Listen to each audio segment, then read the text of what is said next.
Alright, today we're going to go meet the Boffins. So they've been working on a little project, and we're going to go over and check it out and see his handiwork. So, next time you see us, well, we're going to be checking out that project. Hang tight.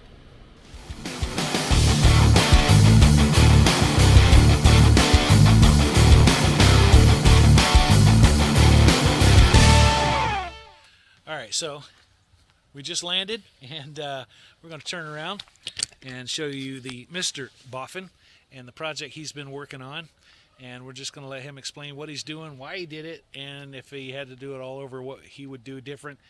And so, no further ado, you'll have to step over here so you'll remember this guy. He's he's in the spotlight now. All right, so this is Jack. You remember Jack from a few videos back. Built his own little cargo trailer camper. And so Jack is kind of upgraded on a new project now, and it's winter time, and let's show you what he's been working on. So first, this is his new project that he's kind of landed onto, and I'm gonna let Jack tell you what he's doing today.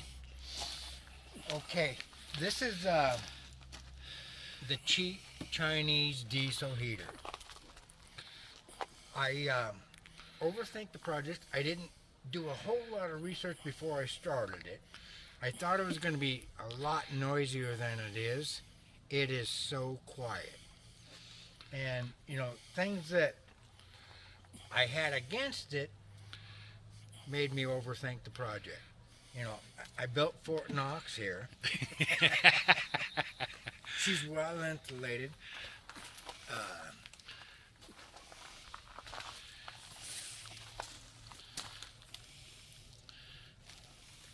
And what I didn't want, because of the noise, to install it in the RV. So I used what I had available with the RV. I had a register there, and then so all I had to do was drill one hole down and bring it out my skirting to bring hot air in. And it works really good. I had one little issue because I ran it yesterday for 16 hours straight, and it wasn't getting ran out of fuel because it got air or something in the line.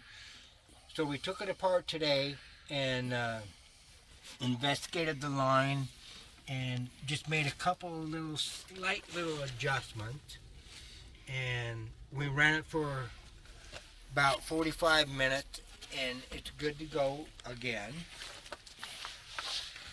And all of these parts you can't go to the store and buy, so I bought a piece of tin and made all my round pieces, and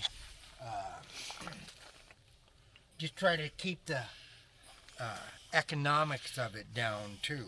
Right? And, you know, like I said, it was all overthinked, but it is so quiet. And when it's running in the house, do you hear it? You don't hear it at all. And from some of the installs that I've seen on the YouTube, everybody heard the pump going tick, tick, tick, tick. You know, if they had it up, it'd be tick, tick, tick, tick, tick. I don't have any of that, you know, because it's got an overthink box. And it's pretty well insulated, so it's pretty quiet when this thing's outside and it's fired up and running. And so, you know, you got your exhaust here, which Jack is going to modify. He'll tell you about that here in a minute.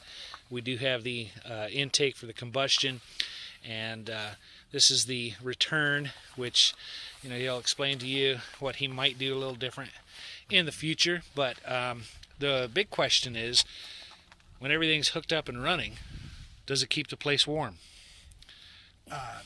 It does.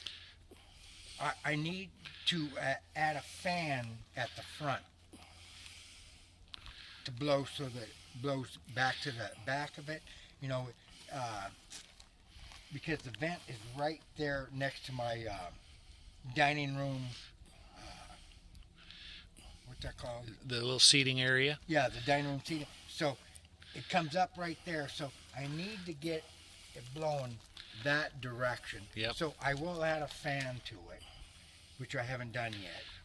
But today's going to be day 2 of it actually working. Yesterday we ran it for 16 hours, and then we ran into that fuel shortage. But we did a slight adjustment down there, and but there's things after running it, what little we've ran it, that I would do differently.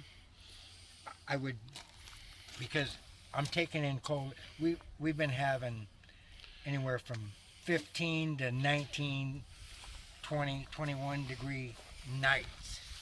And so it is always taking in cold air to circulate instead of being inside where it's circulating room temperature air. So it's constantly having to work, and so you don't get the periods where it shuts off and turns on. Yeah. Because it's always drawing cold air. Gotcha. So there's a lot of things that I should have researched a little bit more, but I may modify it if we get a little bit of warm, because this is abnormal. We've had 2 weeks of cold It's weather. been cold. Yeah, I mean, it's been an ordeal to work out here. Yeah. So I think what we're going to do now is we're going to go ahead and button this thing up and put things back together, get it up against the coach, and at some point we'll go ahead and fire it up. We'll go inside and reap the rewards of warm air. And then you'll see how quiet it runs. Yeah. Awesome. Cool. Let's get that part done. All right, so Jack has everything buttoned backed up. We've got it in position, put the top back on, and we've got our ducting going into the coach. Wiring is all set, and we're just about there. Yep. Okay. I put hinges right here so that we could add fuel right here. Makes it easy. It's still double layer insulation everywhere. I overthought it. Probably didn't need that much insulation, but the other thing with the amount of time that I've run this, it came with a 6-inch by 18-inch already bent exhaust pipe, and then I bent it to come out here. And I've already ordered it. Take the muffler off, add to the exhaust pipe, and then I'm going to come across here and exhaust out here. Towards the front of the coach? Yes, because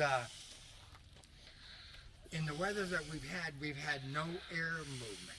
So the exhaust was just sitting right here.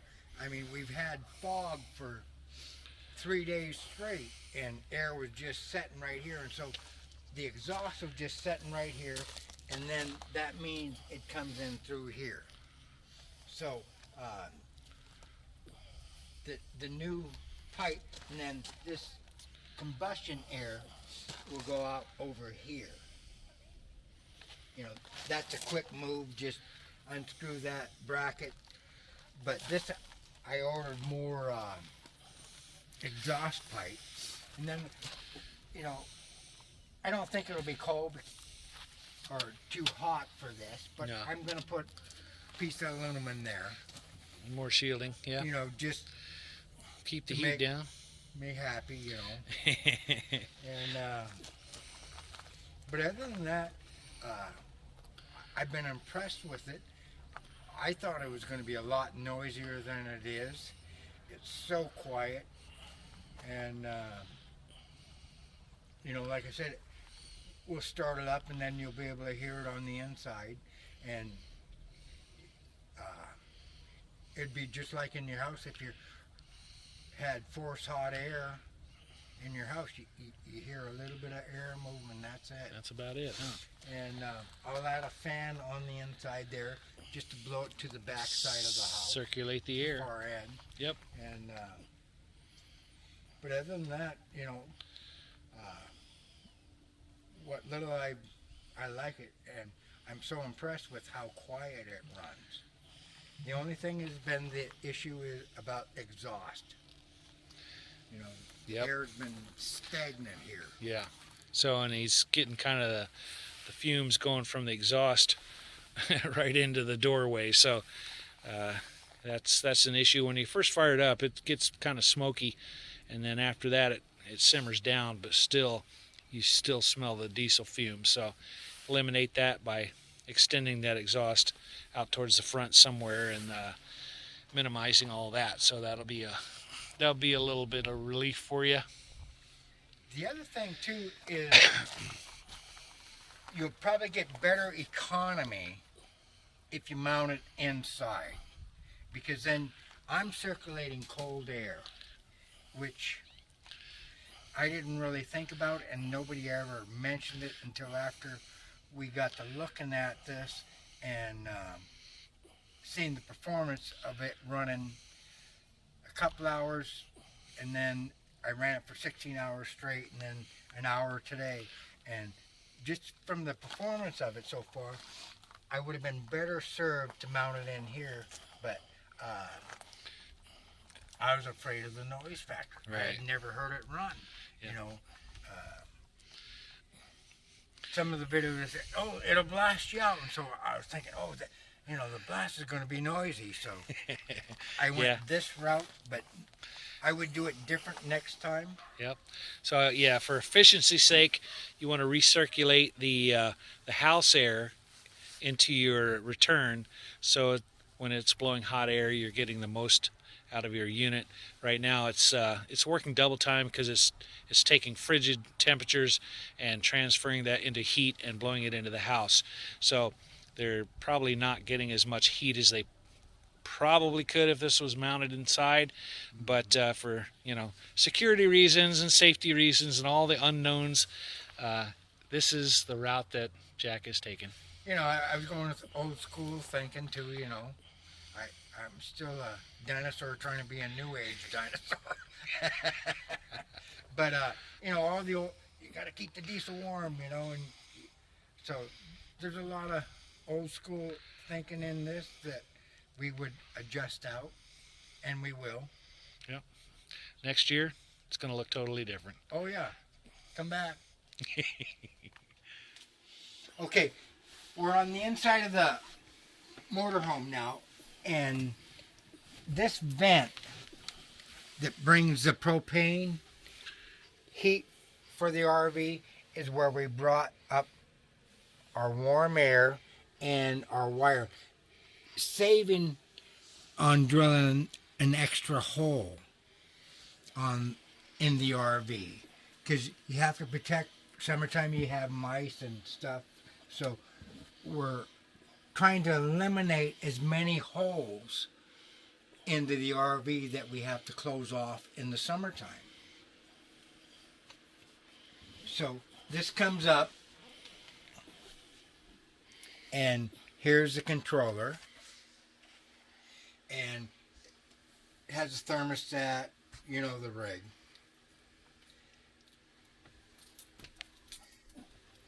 So we're going to start it up.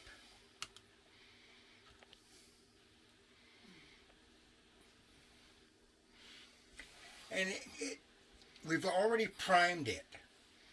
So the key is, if you can, prime it away from or a well ventilated area, because you have a lot of manufacturing oils and solvents on these parts, and she smokes up. So don't do it in a closed-in space.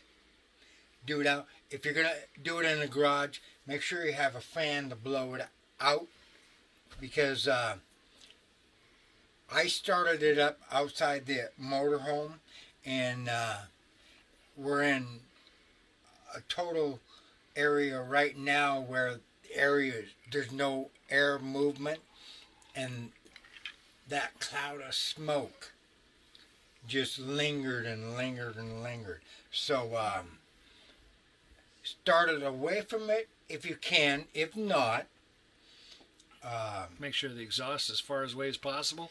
yes. All right.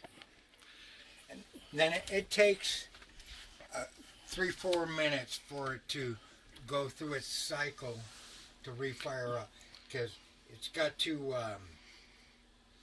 start the pump, and then it's got to warm up the glow plug. Yep. So the glow plug is looks like it's warmed up and the pump is started. We do have air intake and exhaust. So real short news.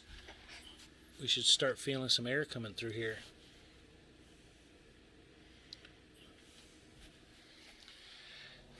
Alright, so as this thing, let's see if we can get you over here.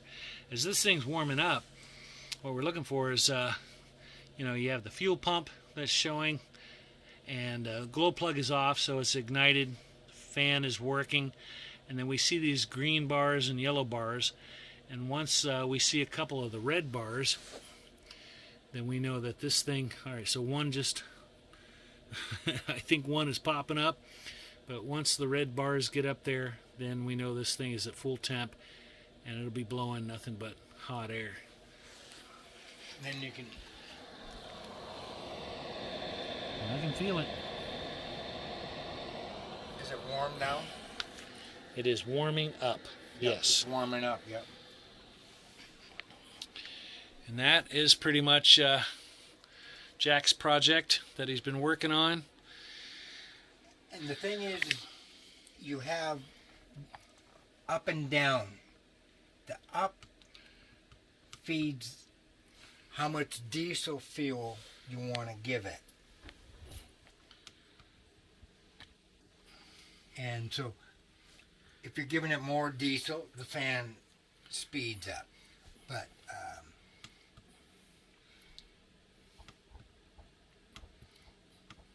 we're going up. I don't know if the microphone can pick up the sound, but there's very little fan noise. It's quieter than a house furnace that force hot air, because I've lived in them houses, and it's really quiet. So he's kind of turning the temperature up. And so that you'll see the fan blows more and more. Yeah, so about 5.5 hertz, which is the pump speed. So that says top speed, and it's not sipping the fuel anymore. It's kind of guzzling it. So once it starts blowing some hot air, Jack will lower that temperature down to say like 2 or 3 for the evening. Right. And that's where it'll set. And then just like a regular thermostat in your house, it'll kick on and off. Right. And if I would have did it differently, I would get the on and off better. But because I'm not getting the circulation of house air, I'm getting cold air. And it's 26 degrees out right now. Got it. All right, we'll check back in, see how the temperature is in here, and then we'll call it quits.